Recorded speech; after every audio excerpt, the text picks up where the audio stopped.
you're happy with. All right, everybody, we are back with Grammy Award-winning superstar and a dear friend to our show who's been here since literally the beginning, 6 years ago, Gloria Estefan! Of course it's 6 years, because you're great sunshine in our lives. We want that. We need that very much. Well, very much. I feel like that's... Thank you. I feel like if I'm sunshine, then you are human, like, inertia and movement and joy and a representation of literally getting people on their feet. Absolutely. Out of their seats. Music did that for me. I mean, it was my catharsis. It's the way that I got through the toughest times when I was a kid. So it's a privilege and a blessing, and I think a lot about what we put out into the universe musically. What did you put on when you were younger, a kid, and like needed a boost or to feel something? Okay, Carole King, Tapestry. I wore that record out. I also wore out Goodbye Yellow Brick Road from Elton John, analyzing every lyric, looking at every credit, reading everything. The Beatles I was in love with the Beatles, the British Invasion. Did you have a crush on any particular Paul, Beatle? who's it going to be? Paul, absolutely. And also Stevie Wonder. When did you sort of, particularly with the song Conga, which is 40 years this year. I can't believe it. I feel the same way because about 3 or 4 years ago now, we had the 40th anniversary of E.T. And I was like, how? And so if anything, we're going to get close to the 50th. And it does seem so strange when that much time passes by. So fast, too. What went into Conga? Was there an inspiration? Of course there was. You know, we played gigs. We played weddings, bar mitzvahs, quinces. We were a gig band. In Miami, I joined Emilio's band, the Miami Latin Boys.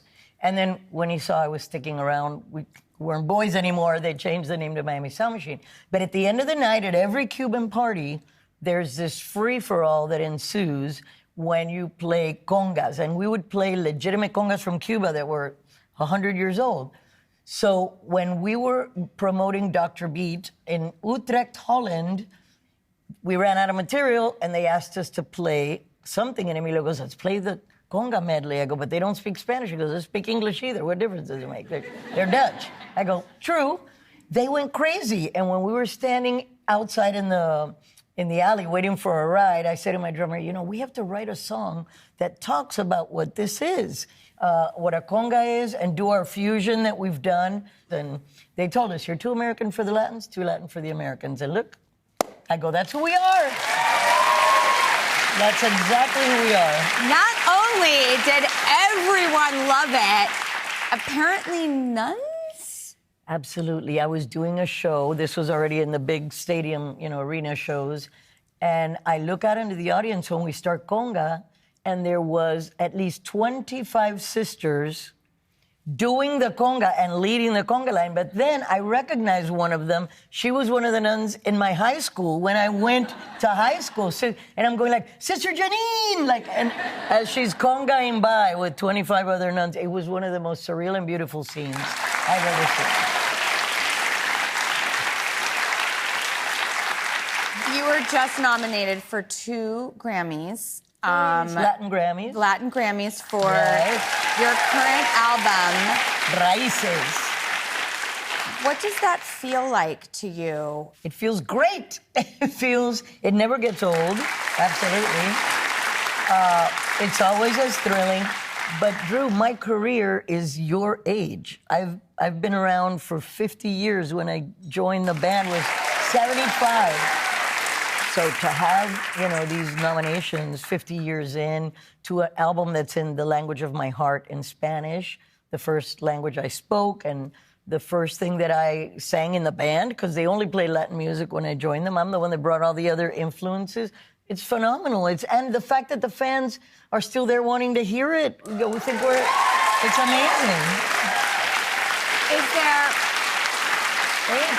Thank you, fans. I love you so much. We really are. I love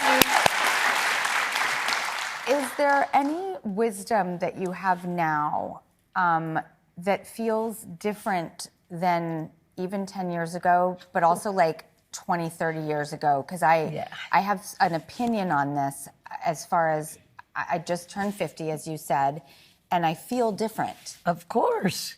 First of all, you don't care as much what anybody's saying or thinking or anything like that. I feel really good in my own skin. I've gone through a lot of things and come out on the other side stronger. So every decade has its beauty. My favorite decade is whatever decade I happen to be in, quite honestly. Yes, I agree with that. Yes. By the way, we didn't even talk about Gabby's Dollhouse. Gabby's. I just watched it. I love Gabby's Yay, Dollhouse. thanks. Kristen Wiig is in it. Oh my and gosh. like that is so fun. Watching her riff was phenomenal. We had to muzzle ourselves because the crew and all of us watching her, we're cracking up and they're going, quiet on the set. We're going, how could we be quiet? The song in the movie, she improvised. Watching her improv is a phenomenal joy. And to work with her, I'm a huge fan of hers as well. And Lila, who plays Gabby, did an incredible job. It was just a fun set. It's so good, and it's so popular. So thank you for making a film out of it, because it's a very big world, Gabby's Very Dollhouse. big world, a yes. lot of fans out there. So Gabby's Dollhouse, the movie, which is so good and so fun, is out in theaters now, and then we'll be right back.